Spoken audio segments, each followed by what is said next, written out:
Numerate Life, a mathematician explores the vagaries of life, his own and probably yours.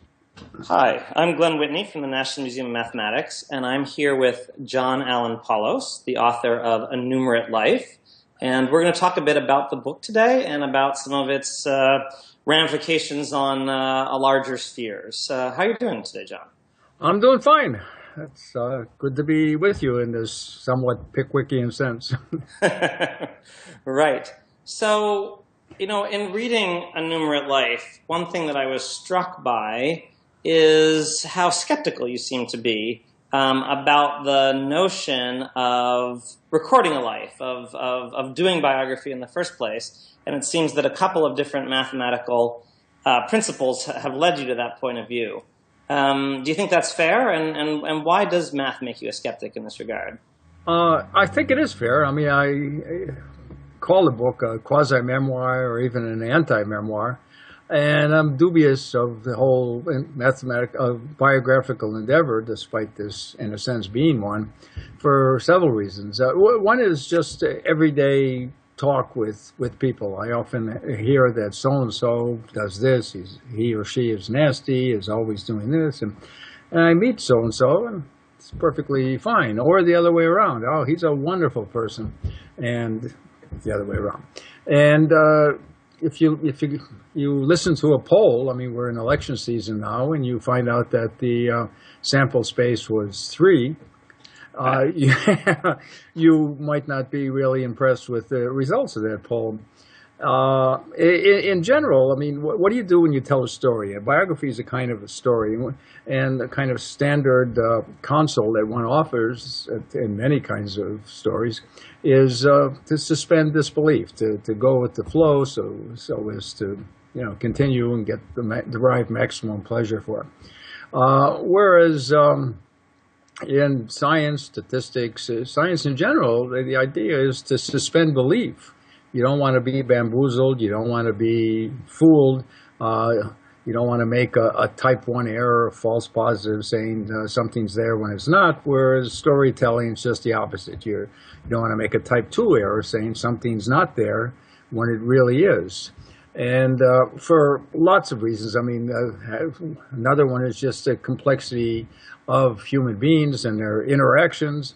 It's hard to capture in any sort of compelling way. I mean, one thing people do when they write biographies is vaguely analogous to what people do when they construct surfaces of best fit through a multidimensional space. You use certain statistical techniques, but in doing so, you have lots of points, data points, off the surface, and if there are too many, it's not a very good surface. The surface of best fit isn't very good. But in biography, I mean, again, I'm using the notion metaphorically. You construct the surface of best fit that captures the life in some kind of graspable narrative. But you, of course, are going to leave out things, and what you leave out is often the essence of life. I mean, I think many biographies would be improved were they to include, so-and-so did this wonderful fellow, but he did this horrible thing, or he's a horrible fellow, but yet he did this wonderful thing. But in general, I'm dubious for a lot of psychological reasons, some mathematical ones that I talk about in the book, and in fact, the structure of the book is it's funny because I'm making eye contact only with myself. But the structure of the book is I talk about certain vignettes, experiences in my life, and use them as jumping off points to discuss mathematical notions that are relevant to the telling of the life stories of anybody, not just me. I mean, the subtitle of the book is A Mathematician Explores the Vagaries of Life, his own and probably yours. So if, as you say, the surface of best fit that a biographer tries to create for another person has somehow missed the essence of that person's life, doesn't that just mean that that biographer is oversimplified? That mathematically speaking, the biographer could have gone to a surface of higher degree and therefore properly captured the being, or are we, for some reason, always doomed to fall short, no matter how high order an approximation we try to make? I think to some extent we're always going to fall short for complexity theoretic reasons. I mean, the complexity of anyone's life is much greater than can be captured in 300 pages.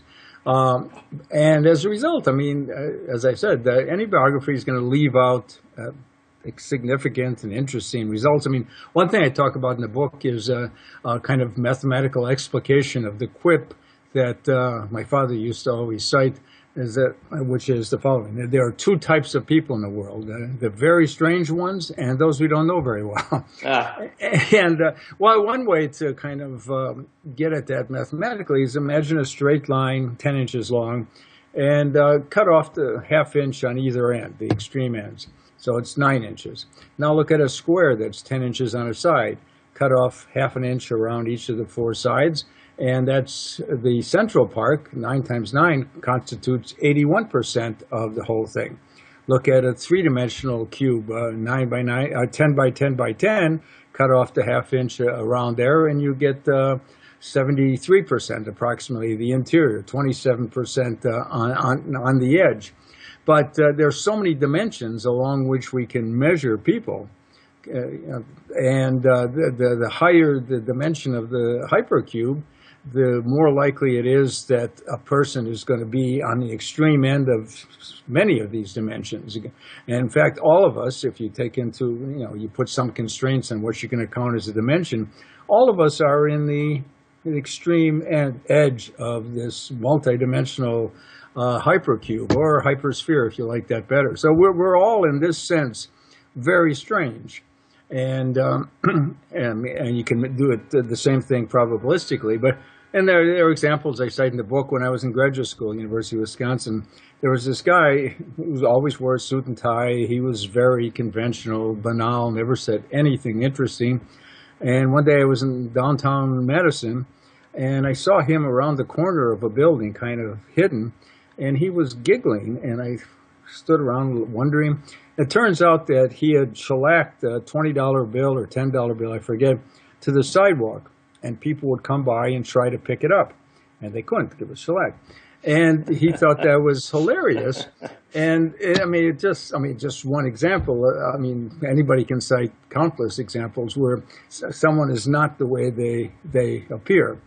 And so we are all strange, and that's kind of almost literally true, that there's a very strange people and people we don't know very well. Along most dimensions, people are, in the interior, but there are many dimensions, which put them at the edge. So is there a positive spin on that it's not worth trying to fit in? It's not that we shouldn't spend our lives worrying about being normal because in the end there's no way we're going to be?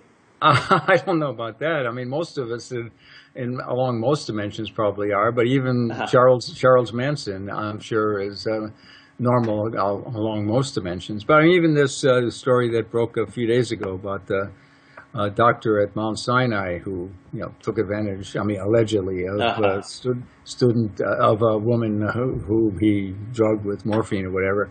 I mean, if that's true, he was this wonderful fellow. He was very well known in emergency room reform.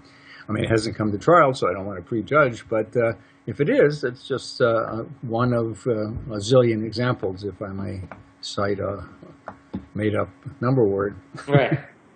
So both you and I have a little bit of background in logic, and so I was interested to see that you talk in your book about non-standard models of axioms and how that somehow provides a cautionary note or idea for the endeavor of biography. Might you explain a little bit about what a non-standard model is and how it connects to what you're doing in a Numerate life? Sure. A non-standard model of a set of axioms is a model which is not expected, but it does satisfy the axioms. An example I use is somebody goes to a computer, eHarmony or whatever, computing dating service, and he wants somebody who's short, likes formal attire, likes cold weather, is gregarious, and on and on. And the computer sends him a penguin. know, who satisfies all those conditions. So no matter how you try to capture a life, I mean, the way I use it in the book is you look at the first 15 years of a person's life, 18 years, through high school, and you kind of construct an idea of what the person's like.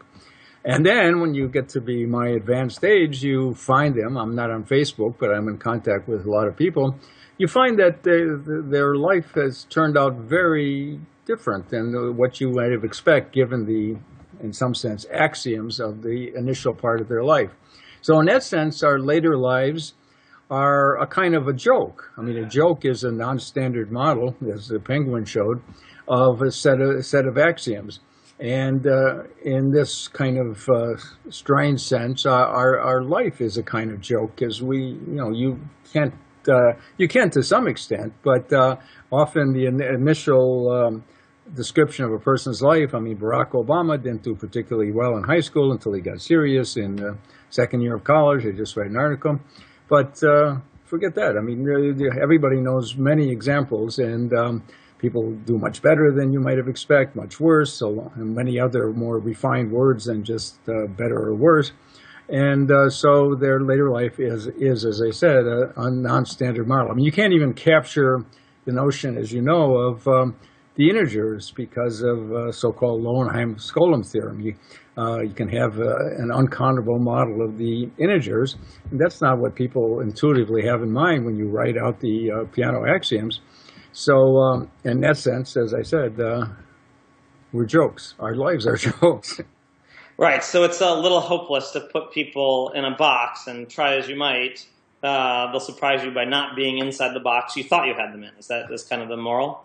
Yes. It is a kind of strange thesis that kind of lurks in the book that is essentially an anti-memoir memoir. But, I mean, it has elements of memoir in it. I talk, for example, of how I helped very inadvertently George Bush become president in 2000. Oh, dear. And and I use that. Well, I mean, let me tell you briefly the story. That, as you remember, in Florida, it was essentially a tie. There was approximately 6 million votes counted, cast, and about 3 million for each of them. And the difference between them, official difference, was a few hundred. If you flip a coin 6 million times, it would have been a bigger difference between the number of heads and the number of tails. And there are all these imponderables, hanging chads and missing ballots and military ballots and shenanigans of one sort or another. So I wrote an op-ed for the New York Times in which I said the electoral apparatus in Florida, though crucial to the outcome of the election, whoever won Florida would win the election, was much too gross to measure the fine differences, whatever they were, between them. It's a little bit like measuring bacteria with a yardstick. It's a kind of absurd undertaking. But I went on that the margin of victory was much smaller than the margin of error. In any case, the manual recount of certain counties in Florida was underway, and the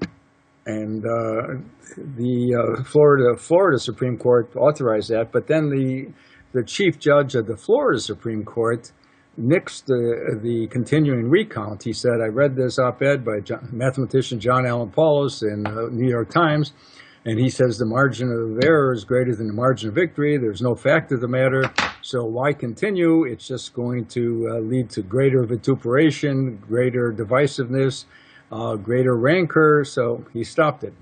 And then, there was a whole bunch of legal maneuvering. It went to the Supreme Court, and Bush was elected, or maybe I should say selected, president. And, in those counties, most recounts after the fact had Bush winning by a few.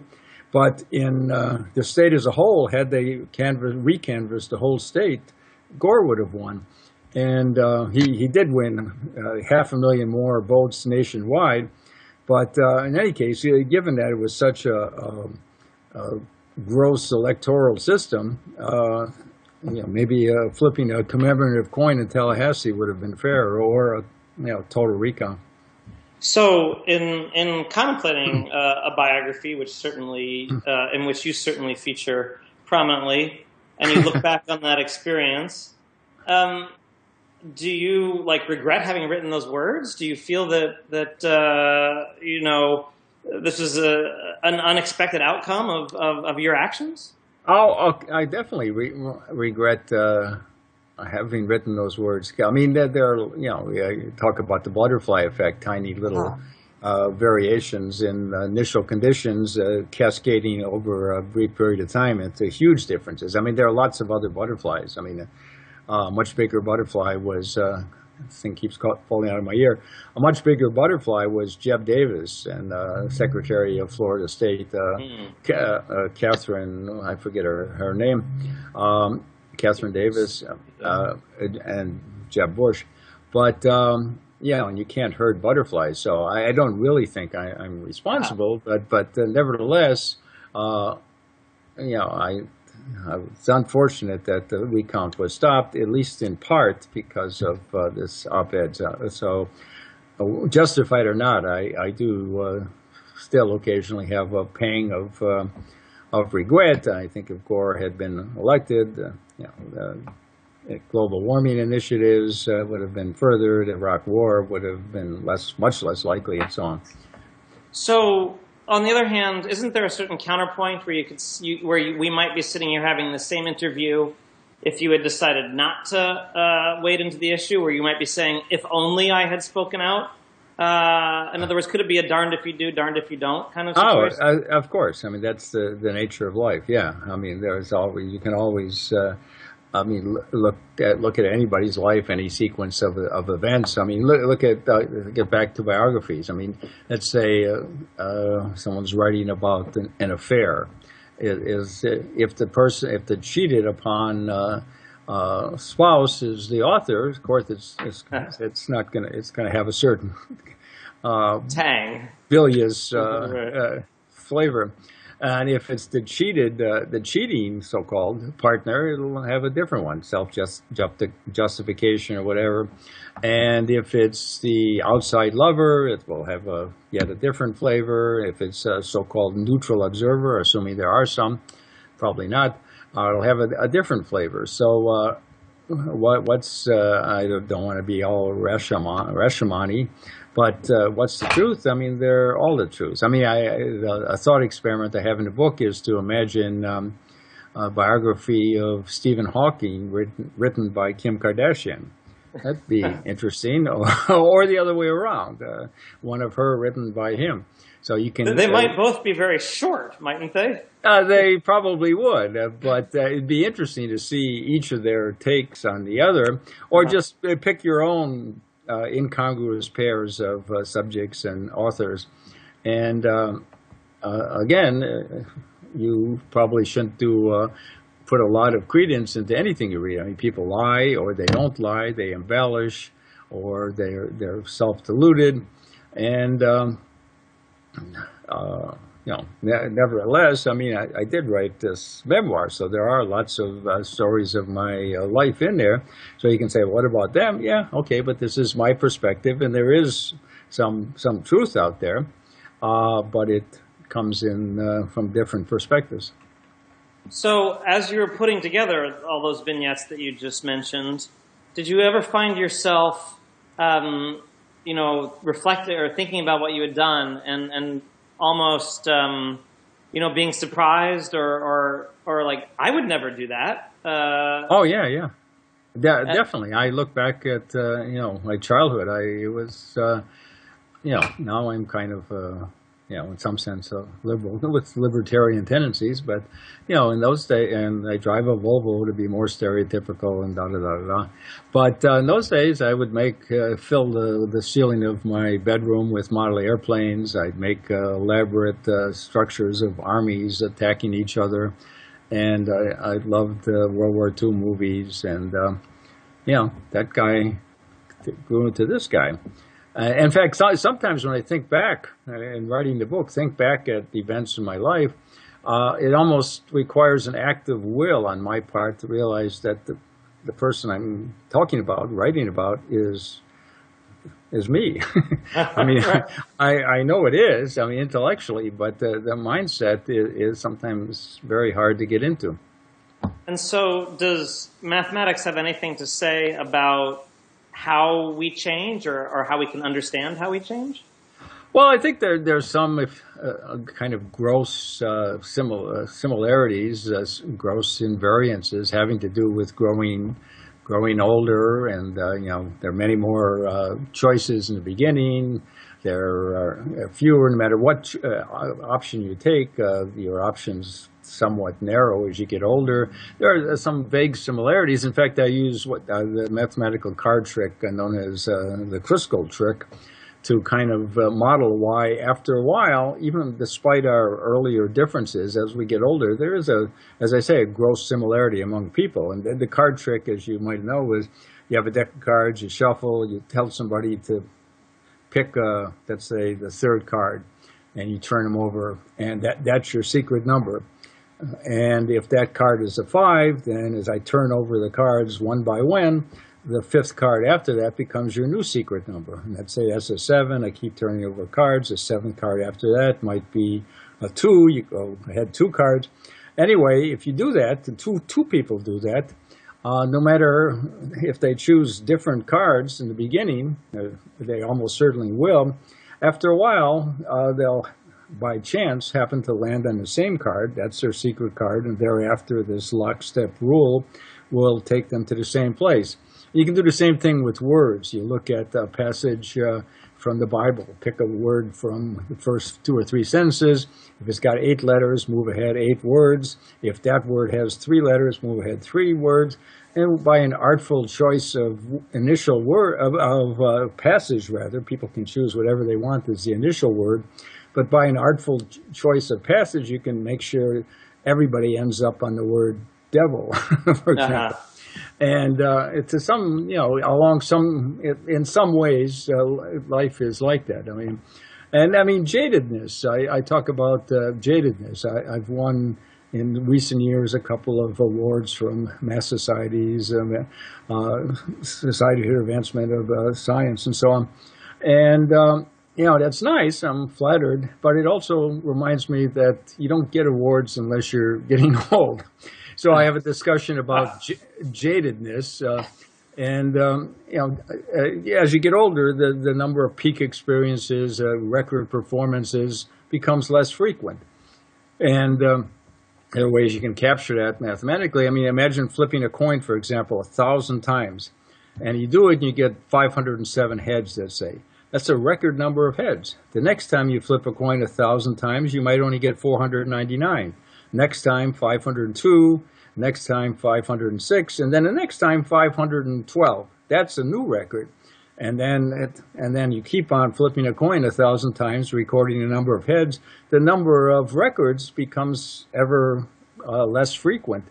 In fact, the number of records, if you flip it, if you do something 1,000,000 times, you'll have about 14 records.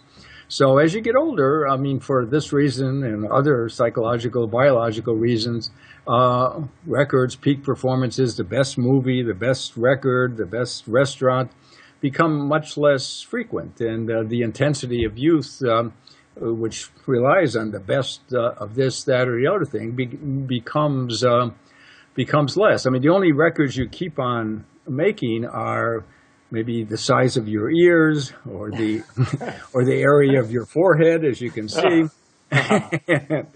So anyway. And does the same thing work on the negative side? I mean, do we tend to have less stinging mistakes as we get older, fewer regrets as we get older? Or? I think so. I think, but I'm not sure that's a good thing. But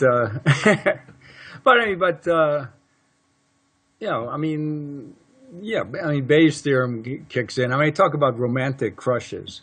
I mean, which, minimal interaction with the person, the way she rolls her eyes at somebody, or the way she does this or whatever, and you're smitten, and you're the prior of your, to use statistical terms, is is such that this is an idealized person. This is a wonderful person, wonderful man, wonderful woman. And but as you go on, I mean, also I talk about Kahneman thinking fast, thinking slow. The thinking fast part leads to a crush, not just in romantic context, but in science or math. You have a crush on a particular idea. It's called a hunch, my pet idea, whatever. And as you live with the person or whatever, your posterior evaluation changes. It doesn't mean it becomes negative. It just becomes deeper and fuller and so on. And I think we should cherish crushes of whatever sort because they're kind of the bubbling source of energy in our life.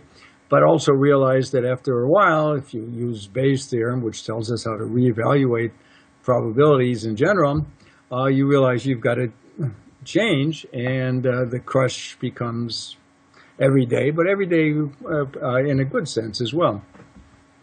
So do you think that there's a sense then, perhaps even a mathematical sense, in which our perceptions are converging on the truth over a long period of time? I think so. Yeah. I mean, you can think of this, vast, our idiosyncrasies get washed out over time. I mean, and that's natural. Whether good or bad is probably some of both. But I think over time we tend to converge on the truth, and not with a capital T, but with a very small t. But nevertheless.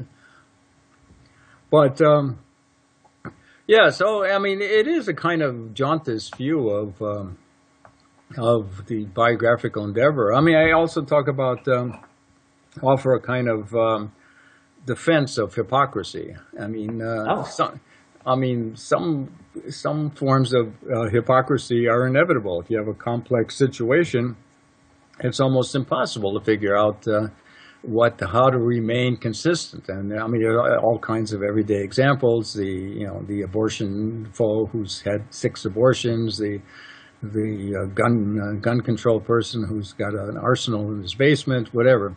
Well, the odd thing is I find when I'm around New York City, that when I'm driving, those darn pedestrians are always in the way, and when I'm walking, the cars keep trying to run me over. I know.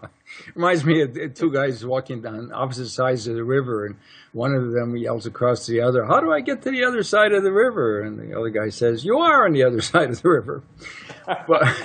But there are mathematical theorems. I mean, how do you know if a collection of propositions and propositional calculus can be simultaneously satisfied? It's an NP complete problem. It's very difficult to know.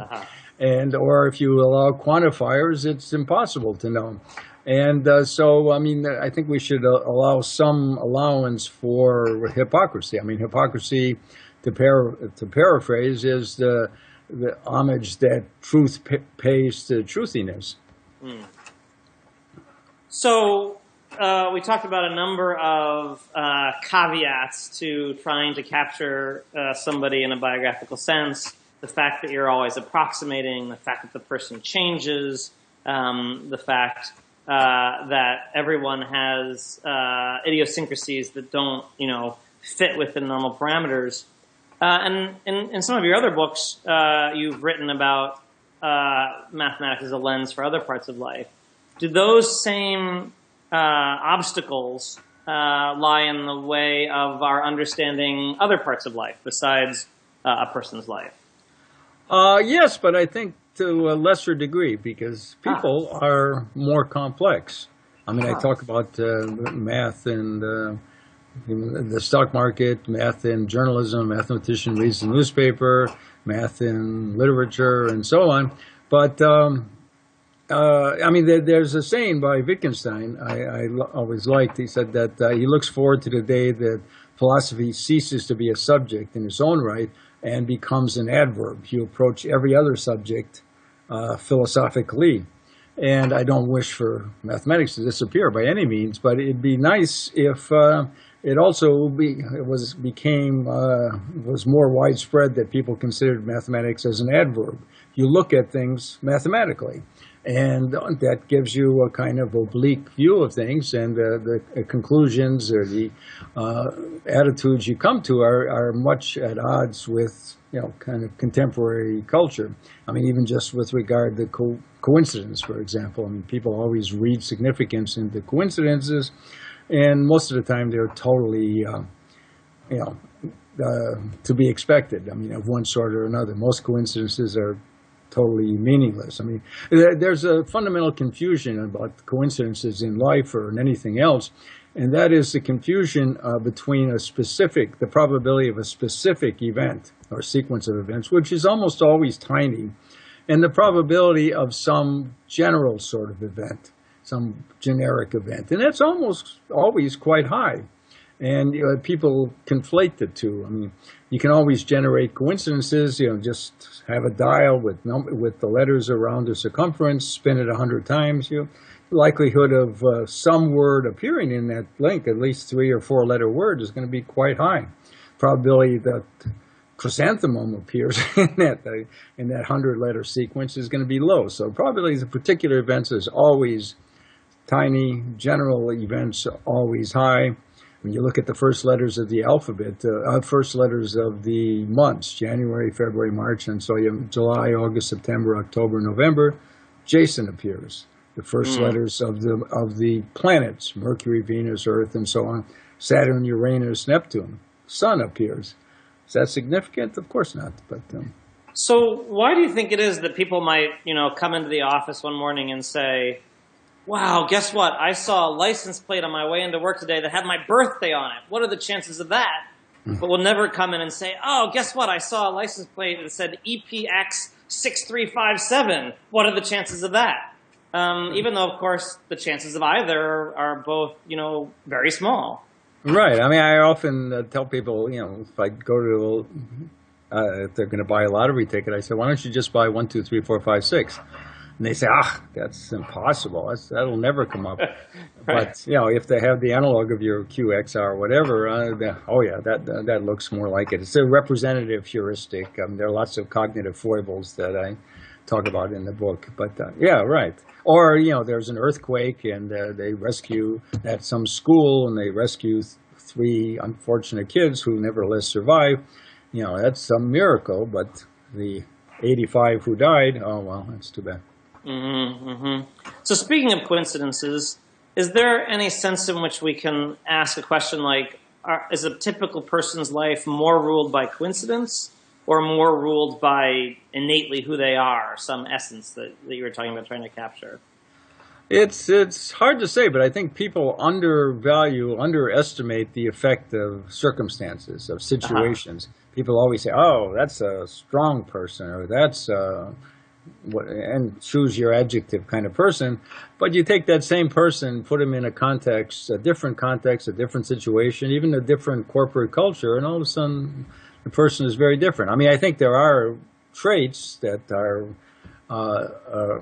people have to a greater or lesser degree, but as I say, people like to believe they're captains of their own ships rather than rafts on a very turbulent sea going whichever way the wind happens to blow. And so, there's a saying that history is written by the victors. Is there an analog then for that in biography? I think so. I think you generally don't have biographies of ordinary people, even though they probably don't differ all that much. A lot of it is socially constructed, and I think that is the case in biography as well as in other areas as well. So, as you were putting together these vignettes, did you find one that you thought, this is a perfect mathematical moral. This exactly shows this mathematical principle that I want to get across? Or sorry, go ahead. Finish. Well, I mean, there was one vignette that I talk about that really I think did have an effect on the rest of my life. And I told it in the book, and I mentioned it in Numeracy as well. and that is the following. I was in fifth grade, and we were talking about sports.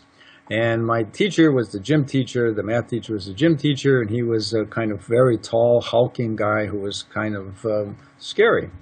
Big bulbous nose, red face, he drank too much. Anyway, I mentioned that this particular Milwaukee Braves pitcher had allowed 5 earned runs the night before and only retired 1 batter. So I said his earned run average was 135.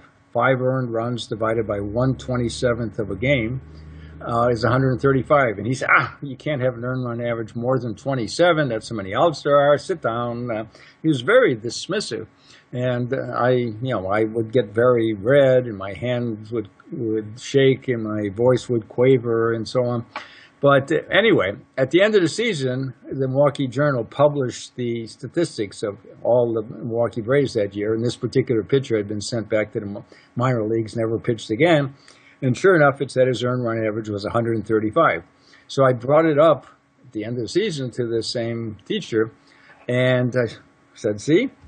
And again, he told me to sit down, and he was visibly annoyed and kind of barked at me to sit down. But I knew I was right, and what was more important is I knew he knew I was right.